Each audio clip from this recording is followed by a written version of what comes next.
Good morning, I'm Andrew Topf with Investing News Network, and I'm here with Tom Schroeter of Fjordland Exploration. Tom will be giving a presentation tomorrow at PDAC on mining in BC and the Yukon. Today I'm going to be talking to Tom about mining for copper and gold in BC. So welcome, Tom. Thank you, Andrew. So BC is a great jurisdiction for mining copper and coal, particularly metallurgical coal. Tom, where do you see the prices of these metals going in the next 9 months? Well, I'm probably not the right person to be predicting those, but I'll just say that all of the operations will be very robust at anything above, say, $250 copper, $1,200 gold, and $175 a ton coal. So we're well above that, and I don't see it dropping to those levels at all. Okay. Last year was another record-breaking year for mineral exploration in BC. $680 million put into the ground for exploration. So does that surprise you, given how hard it is right now for juniors to raise cash? No, it doesn't surprise me at all, because having worked formerly in the government and know how those statistics are gathered, the word exploration includes almost everything in exploration and development. So coal, for example, accounted for almost $150 million of that figure, which is unbelievable. So there's a lot of permitting involved. The real figure that you have to look at from an explorer or junior perspective is how much of those dollars were spent on greenfields or grassroots exploration. And although you'll never find a number printed anywhere, my best guess it's 1 to 2% of that $680 million. A healthy exploration industry should have about 20%. So there's a real red flag for the explorers. Okay. And the BC Liberal government has been very mining friendly, as most people know.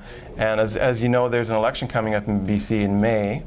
The polls are suggesting a strong likelihood of an NDP government. What do you think that would mean for mining in BC? Well, of course, those who know some of the background, we've gone through 2 previous episodes where the NDP were in power, and we saw some of the drastic effects it had on mining industry. However, this time around is going to be really different. I think they're much more educated and attuned to the importance of the mining sector.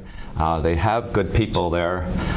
They understand the issues. I think the 2 things that probably will be most noticeable is that there'll be a raise in taxes, but that will affect the operations already mainly, so not necessarily the funding or exploration. And the second thing is there'll probably be a little more bureaucracy, so that might impact a little bit on the timing.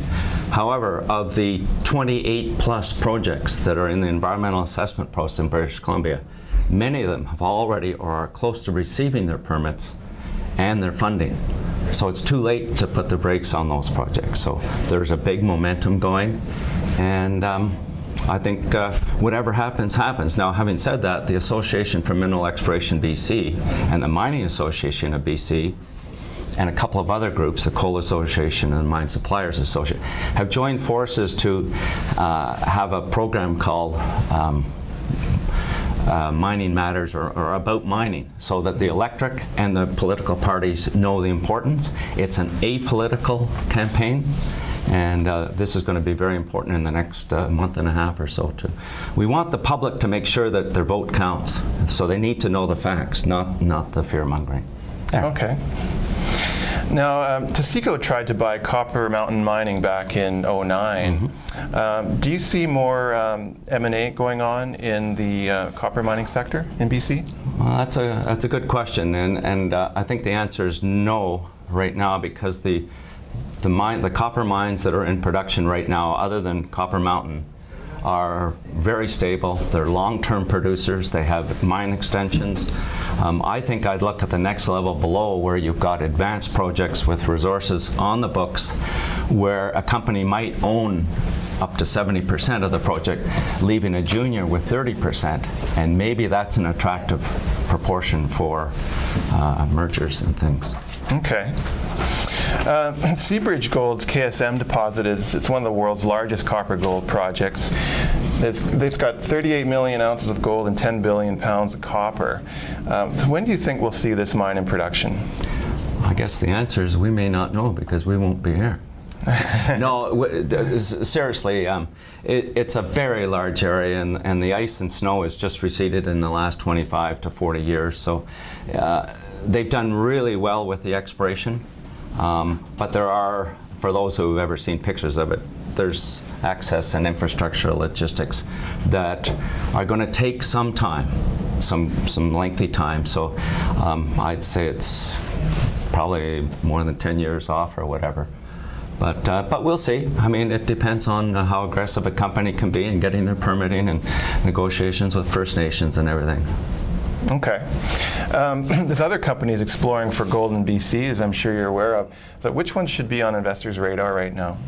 Well, in British Columbia, when you say investing for gold, often that also includes copper because they're looking at porphyries. Right. So I would say near the top of the list in my mind would be a company like New Gold, who has just very successfully opened the new Afton mine just out of Kamloops, almost $800 million capital cost. The first operation to use underground block caving in BC, and this will be a real test. And so far everything is going along really smoothly. Another company would be up in the northwest by the name of Pretium Resources, the Bruce Jack Snowfield project. They found some extremely high-grade material, rich material, and are now going underground bulk sampling. And this is a type of high-grade material you might see in Ontario, for example, but here it is in BC. And a third and final one that comes to mind is a mid-tier company called Imperial Metals that is already operating a few porphyry mines in British Columbia, and they have a new one on the books due to open in 2014 called Red Chris. So that's a very good established company. Okay. Well, it's been great talking to you, Tom, about copper gold in BC. I've been Andrew Topf for Investing News Network. Thanks for joining me.